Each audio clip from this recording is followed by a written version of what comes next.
하나님이여 우리에게 믿음을 더하여 주시옵소서. 찬송가 286장으로 하나님께 찬송 올려드립니다.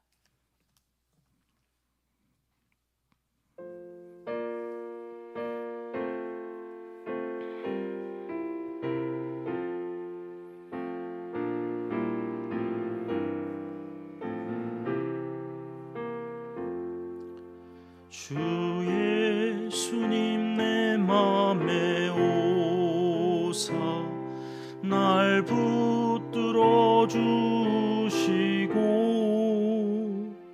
내 마음에 새 힘을 주사 늘 기쁘게 하소서. 사랑의 주 사랑의 주 내 마음속에 찾아오사 내 모든 죄 사하시고 내 상한 맘 고치소서. 주 예수님 내 맘에 오사 내 소원 다하시고 내 무거운 짐 맡아주사 참 평안을 주소서. 사랑의 주 사랑의 주 내 마음속에 찾아오사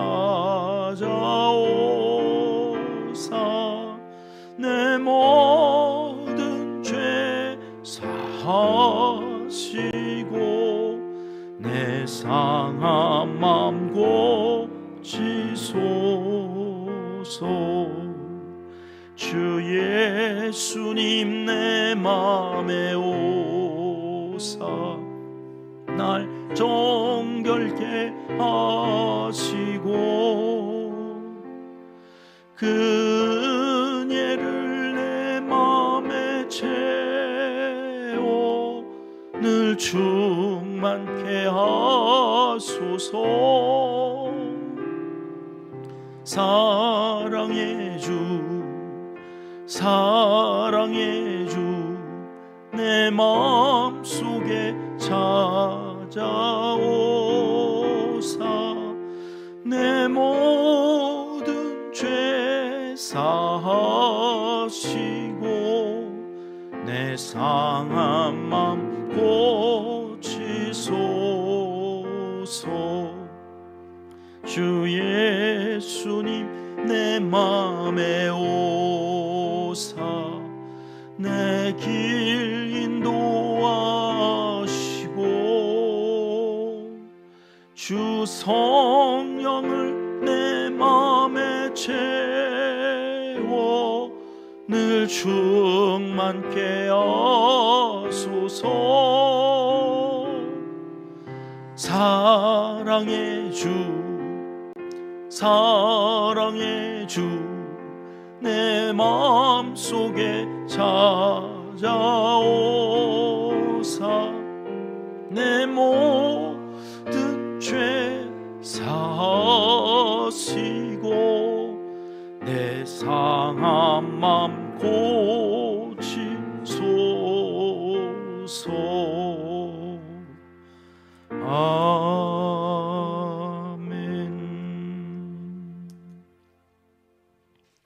이 새벽 하나님께서 우리에게 주시는 말씀은 이사야 14장 말씀입니다. 3절 4절 말씀 함께 읽겠습니다. 여호와께서 너를 슬픔과 곤고와 및 네가 수고하는 고역에서 놓으시고 안식을 주시는 날에 너는 바벨론 왕에 대하여 이 노래를 지어 이르기를 압제하던 자가 어찌 그리 그쳤으며 강포한 성이 어찌 그리 패하였는고. 아멘. 어제에 이어서 바벨론에 대한 심판의 메시지가 계속 이어집니다. 그리고 중반과 이제 하반부에는 아수르와 블레셋에 대한 심판의 메시지까지 이어지면서 14장이 끝납니다. 하나님은 왜 이스라엘이 아닌 다른 나라에 대해서 이렇게 심판의 메시지를 선포하시는가? 하나님은 뭐 맨날 화만 내시고 심판하신다고 구약 성경을 읽으면 무서운 하나님, 두려운 하나님으로 나타나는 이유가 뭘까? 아니 그래 이스라엘이 두세 개 잘못을 해서 맞을 짓을 했다고 회초리로 들어 쓰시는 그 막대기가 10개씩이나 잘못한 이방 나라 아수르고 바벨론이라고 하는 게 이게 말이 되나? 하나님이 사랑의 하나님 맞기는 한 거 같아? 이게 도무지 연결이 안 되는 내용들이 앞으로 계속 이제 이어지는 거예요. 그리고 토사구팽이야? 아니 막대기로 아수르를 쓰고 바벨론을 썼으면 수고했다고 상을 주셔야지. 아수르가 망하고 바벨론이 이렇게 망할 거라고 말씀하시는 것은 막대기로 쓰실 때는 언제고 하나님이 도대체 왜 이러시나? 이런 의문을 우리가 가질 수밖에 없습니다. 근데 오늘 본문 말씀으로 오면 하나님의 깊은 속, 그 마음이 어떠한 것인지를 우리에게 가르쳐 주시는데요. 오늘 본문 1절 말씀 우리 함께 읽어봅니다. 같이 읽습니다. 여호와께서 야곱을 긍휼히 여기시며 이스라엘을 다시 택하여 그들의 땅에 두시리니 나그네 된 자가 야곱 족속과 연합하여 그들에게 예속될 것이며. 하나님께서 날은 언제라고 그랬죠? 선지서에서 그날 그러면 심판의 날임과 동시에 구원의 날이라 그랬습니다. 그러니까 여기 지금 바벨론을 심판하시겠다고 하는 이유가 나오죠. 심판이 목적이 아니라 야곱을 긍휼히 여기셔서 다시 그들을 이스라엘 땅으로 귀환하게 하시려고. 그러니까 회복이 목적인 거예요. 회복. 1945년 우리나라가 8월 15일 날 해방이 되기 이전에 어떤 일이 있었나요? 일본의 그 히로시마하고 또 나가사키에 8월 6일, 8월 9일 원자탄 두 방이 떨어지면서 그때 이제 일본이 두 손을 다 들고 항복을 하면서 우리가 해방이 되어지는 것처럼 바벨론의 포로로 잡혀갔던 그 이스라엘 백성들, 그들이 이제 남은 자가 되는 거죠. 예레미야는 잡혀가라. 여기서 저항하지 말고 잡혀가라. 이게 하나님의 뜻이다. 그래가지고 예레미야는 매국노로 얼마나 많은 핍박을 받았던지 눈물의 선지자가 되잖아요. 근데 하나님이 그렇게 전하라는 거예요. 거기 가서 70년 동안 종살이 하는 것. 그것이 이방신을 섬기는 이스라엘 백성들에게 하나님께서 바벨론을 막대기로 사용하신다는 증거였어요. 그런 다음에 이제 오늘 예언하는 이사야의 말씀은 그렇게 70년이 지난 다음에 바벨론도 망하죠. 메대와 바사에 의해서 망하면 저렇게 야곱을 측은히 여기시고 그 야곱의 자손들을 되돌리시는 그날에 하나님께서 이사야를 통해서 예언하셨던 것을 다 이루어 가실 거다. 그러니까 하나님은 심판이 목적이 아닌 거예요. 하나님의 백성, 하나님의 자녀들을 보호하시고 지키시고 그들로 하여금 하나님의 나라를 세워가는데 이것들이 말을 안 들으니까 소도 나귀도 주인을 하는데 창조주 하나님을 모르는 이스라엘 백성들, 그래 그럼 니네가 하나님보다 더 세다고 여기는 아수르에게 한번 맛 좀 봐봐라. 아수르의 신이 그렇게 니네가 믿을 만하냐? 바벨론의 신이 너희가 믿는 하나님보다 더 세다는 거지. 그래 한번 볼래? 그리고 하나님께서 바벨론을 들어서 아수르를 들어서 북이스라엘과 남유다를 망하게 하시는 거죠. 그런 다음에 이제 좀 정신 좀 차렸어? 그리고 때가 되어서 회복시키시는 은혜. 그러려다 보니 이 아수르와 바벨론이 내가 하나님의 막대기로 쓰임 받는 거구나. 그리고 하나님의 존재와 그 하나님을 의지하고 믿어야 될 대상으로 알았더라면 아수르도 바벨론도 심판받지 않았을 거예요. 근데 이것들이 자기들이 하나님인 것처럼 도에 지나치 막대기면 막대기 정도로만 쓰임을 받아야 되는데 주들이 마치 막대기가 아니라 하나님인 것처럼 교만해져서, 그래서 어제 우리가 살펴본 바벨론의 두 가지 죄악이 뭐였어요? 교만과 거만함. 그죠? 그래서 바벨 혼란스러워지는, 질서가 회복되어져야 되는데 오히려 그 질서를 무너뜨리는 자들로 바벨론이 자기들이 하나님인 것처럼 교만해지니까 하나님이 그 교만을 꺾으시고 낮추시겠다. 자, 다시 정리할게요. 하나님은 어느 나라, 어느 한 사람의 망하는 걸, 죽는 걸 기뻐하시는 분이 아니시다. 하나님은 세계 모든 나라가 구원을 얻고 하나님과 사랑의 교제를 나누는 것을 기대하시고 오늘 또 부르신다고요. 그런데 인간들이 교만해서 자기가 하나님인 것처럼 자꾸 교만되이 행하면서 우상을 섬겨요. 오늘날 이 시대의 가장 큰 우상은 뭐라고 그랬죠? 자기 숭배라고 그랬어요. 자기. 내가 중요해졌어요. 돈을 사랑하고 내가 쾌락, 내가 즐거우면 끝이 약이냐. 하나님이 기뻐하시도록 그 기쁨이 나에게 와서 내가 기뻐해야 되는데 내가 기쁨을 찾아서 내가 우상이 되어서 나를 섬기느라 하나님을 섬기지 않는, 어제 2026년 목회 트렌드라고 하는, 여러분 참 놀라운 일이에요. 여러분 기독교인들 가운데 무속신앙을 가지고 있는 사람들이 60%나 나왔어요. 이 어마어마 10명 중에 6명은 하나님도 섬기면서 불안하고 뭔가 내일에 대해서 좀 깨림직하고 꿈자리가 숭숭하면 어디로 가요? 새벽에 나와서 기도하는 게 아니라 무당 찾아가가지고 점술가를 찾아가가지고, 여러분 점술가들이 벌어들여서 세금으로 내는 돈이 어마어마해. 야, 교회 안 다니는 사람들이 그러면 그렇다 쳐요. 야, 이게 하나님 믿고 기도한다고 하는 사람들이 어쩌다가 이 젊은 사람들로 갈수록 더 수치가 올라가요. 왜 그러냐? 재미로 한번 본 거예요. 아직도 기독교인이면서 아침 신문을 볼 때 오늘의 운세를 제일 먼저 보는 사람들이 있다니까요. 이 시대가 그랬던 거죠. 자기가 하나님인 줄 알고 자기 멋대로 자기 맛대로, 그리고 하나님이 세워놓으신 질서를 무너뜨려 가는 이 세대 속에서 하나님께서 그런 거 아니라고, 내가 온 우주의 창조주고 오늘 또 다스리고 하나님께서 책임져 주신다고 하시는 말씀이 오늘 이사야를 통해서 바벨론의 심판의 이유가 심판에 있지 않고 돌아오는 데 있다, 회복시키는 데 있다, 그렇게 말씀하시는 거예요. 3절 말씀으로 가보겠습니다. 같이 읽습니다. 여호와께서 너를 슬픔과 곤고와 및 네가 수고하는 고역에서 놓으시고 안식을 주시는 날에. 인생을 길게 보면 어려운 시절이 있다는 거죠. 슬픔이 있고 곤고가 있고 네가 수고하는 그 모든 날 속에서 고역, 이게 고역, 이게 한숨밖에 나오지 않고 너무 힘드니까 한숨만 나오는데 얼굴은 우거지상이 되어져 있는 이러한 날들이 있다는 거예요. 누구에게나 고난의 때가 있어요.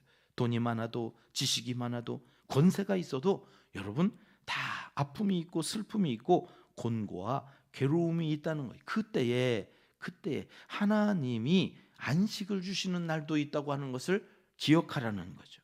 구원받은 성도들은 그것을 기억하고 어떻게 살아야 된다? 4절 말씀에 이렇게 되어 있습니다. 같이 읽습니다. 너는 바벨론 왕에 대하여 이 노래를 지어 이르기를 압제하던 자가 어찌 그리 그쳤으며 강포한 성이 어찌 그리 패하였는고. 그렇게 힘들고 어려운 날에 믿음을 가지고 뭘 지으라고요? 노래를 지으래. 노래. 하나님 앞에 찬송하라는 거예요. 찬송. 고난의 때, 슬플 때, 괴로울 때 주님의 얼굴 보라. 우리 찬양하잖아요. 괴로울 때 하나님의 얼굴을 보며 주님을 바라며 눈물을 흘리며 찬송하는, 거기에 빠져 낙심하고 울며 불며 원망하고 이를 갈면서 저주하는 삶을 사는 게 아니라 구원받은 감격 속, 우리는 기적을 통과한 거라고 그랬잖아요. 그 기적을 통과한 우리의 삶에 하나님의 또 다른 기적이 기대가 되어지니까 하나님을 높이며 찬송하며 가는 거죠. 구원을 받은 하나님의 백성들은 무조건 어떠한 경우에라도 모두 감사의 찬송을 불러야 하는 사람들이다, 이렇게 말씀하시는 거예요. 3절과 4절을 빨간 글씨만 이어서 다시 한번 읽어볼까요? 시작. 슬픔과 곤고와 및 내가 수고하는 고역에서 이 노래를 지어 이르기를. 힘들고 어려운 상황 가운데서는 새 노래를 부르라. 오늘 이 말씀을 준비하는데 생각난 찬양이 하나 있어요. 최용덕 간사님이 작곡하신 하나님은 실수하지 않으신다네. 내가 걷는 이 길이 굽어도는 수가 있어도 내 심장이 울렁이고 가슴 아파도 내 마음 속으로 여전히 기뻐하는 까닭은 하나님은 실수하지 않으심일세. 최 간사님이 미국에 집회가 있어서 갔는데 그 교회 장로님이 어느 날 아침에 이 간사님 보고 산책을 가자고. 피곤해 죽겠는데 장로님이 또 가자고 그러는데 나 쉴게요. 이럴 수가 없어가지고 따라가 나선 거예요. 따라 나선 그 산책로, 산으로 올라가는 그 길에 안개가 얼마나 자욱하던지 한 치 앞이 보여지지 않는, 그냥 안개 속에서 길을 가는 거예요. 괜히 왔다. 보이는 거 다 하나도 없는, 아이고 괜히 왔다, 피곤한데 괜히 왔다, 그러면서 마음이 점점 불편해졌대. 그런데 시간이 지나면서 안개가 걷히는데 아름다운 단풍이 얼마나 막 펼쳐지는 장관이, 이게 너무너무 그 모습에 감동을 받고 이제 돌아오는데 장로님이 갑자기 차를 세우라는 거예요. 그래서 차를 세웠더니 거기 수양관 입구에요, Jesus never fails. 예수님은 절대 실패하지 않으십니다. 이런 편말이 입구에 딱 세워져 있는데 자기가 그 오버톤이라고 하는 시인이 이 작시한 거거든요. 그것을 번역하면서 거기에다가 지금 이 곡을 붙이고 있는 그 상황에서 이 가사 그대로 안개가 걷히고 아름다운 장관이 막 펼쳐지면서 돌아오는 그 길에 Jesus never fails. 하나님은 절대 그래서 이 찬양의 제목이 된 거예요. 하나님은 실수하지 않으신다네. 그러면서 아주 영감 어린 찬양을, 그 후렴구가 그렇게 돼 있잖아요. 어두운 밤 어둠이 깊어 날이 다시는 밝지 않을 것 같아 보여도 내 신앙 부여잡고 주님께 모든 것 맡기리니 하나님을 내가 믿음일세. 지금은 내가 볼 수 없는 건 너무 많아서 너무 멀리 가물가물 어른거려도 운명이여 오라 나 두려워 아니하리 만사를 주님께 내어 맡기리. 차츰차츰 안개는 걷히고 하나님 지으신 빛이 뚜렷이 보이리라. 가는 길이 온통 어둡게만 보여도 하나님은 실수하지 않으신다네. 목회를 하면서 얼마나 이 목회의 길이 어둡게만 보였던 적이 많았는지 몰라요. 그때마다 제게 힘이 되어줬던 찬양이 하나 있었는데 바로 이 곡이었습니다. 하나님은 실수하지 않으실 거다. 이 믿음, 이 신앙 부여잡고 안개가 차츰차츰 걷히면 하나님 지으신 빛이 뚜렷이 보일 거다. 오늘 이사야 14장에서 하나님은 그 야곱의 자손들을 회복시키셔서 돌아오게 하시기 위하여 바벨론을 심판하신다. 여러분, 오늘 나를 억누르고 오늘 또 나를 짓누르고 오늘 또 나를 웃지 못하게 하는 상황이 있습니까? 여러분, 안개가 걷히듯 하나님이 그 모든 문제를 해결하시는 그날에 우리로 하여금 웃게 하실 그날, 여러분, 그 날을 반드시 하나님께서 우리에게 주실 것이라 믿으시고 오늘 또 찬송을 잊지 않으시고 오늘 또 그 찬송 새 노래로 하나님 앞에 감사하며 나가시는 믿음의 사람들이 되시기를 이 새벽 하나님은 간절히 원하시고 계십니다. 기도하겠습니다. 하나님 아버지, 하나님, 삶의 자리에서 때로 곤고하고 슬프고 괴로울 때에 아무것도 할 수 없어 손을 들어 드릴 수밖에 없는 상황에서도, 기도도 안 되는 그런 날에 우리의 입술에 찬양을 들려주시옵소서. 실수하지 않으시는 하나님을 높여 경배하며 그 믿음으로 찬송하며 그 어두운 시간들을 지나갈 수 있도록 믿음을 더하여 주시옵소서. 안개가 곧 거칠 것을 믿고 주님만 의지하며 찬송하는 사람들이 다 되게 하여 주시옵소서. 오늘도 사랑의 교제를 나누기 위하여 자연 속으로 떠나는 선교회가 있습니다. 창조주 하나님께 영광 돌리며 함께 사랑의 교제를 나눌 때 더 큰 믿음을 가지고 돌아올 수 있게 하시고, 굳은 일기에 하나님 날씨를 주관하시오니 가장 좋은 여건으로 허락하여 주셔서 안전하게 모두가 행복한 추억들 담고 돌아올 수 있도록 임마누엘 하나님께서 동행하여 주시옵소서. 이제 못다한 기도를 주님 가르쳐 주신 기도로 하려오니 하늘에 계신 우리 아버지, 아버지의 이름을 거룩하게 하시며 아버지의 나라가 오게 하시며 아버지의 뜻이 하늘에서와 같이 땅에서도 이루어지게 하소서. 오늘 우리에게 일용할 양식을 주시고 우리가 우리에게 잘못한 사람을 용서하여 준 것 같이 우리 죄를 용서하여 주시고 우리를 시험에 빠지지 않게 하시고 악에서 구하소서. 나라와 권능과 영광이 영원히 아버지의 것입니다. 아멘. 합심해서 기도할 제목 먼저 나누겠습니다. 새 노래로 언제나 찬양을 드리는 성도로 살게 하옵소서. 우리 함께 기도하고요. 시니어 세대가 행복한 비전 공동체가 되게 하소서. 우리 교회 6번째 비전입니다. 나이를 먹어가면 여러분 마음도 약해지고 육신도 약해지고, 그러나 기도하는 사람은 그 영혼이 날마다 새로워져서 하나님께서 주신 그 비전을 갖고 기도하며 용맹스럽게 주님 부르시는 날까지 살아가는 줄 믿습니다. 우리 교회 모든 시니어 세대가 행복한 비전을 기도하며 찬송하며 오늘 하루도 넉넉히 감사하며 살아갈 수 있기 위해서 기도해 주십시오. 향기 편지로 복음을 전하고 받아보는 이들을 위해서 기도합니다. 주일 예배와 예배 후연 봉사자들을 위해서 기도합니다.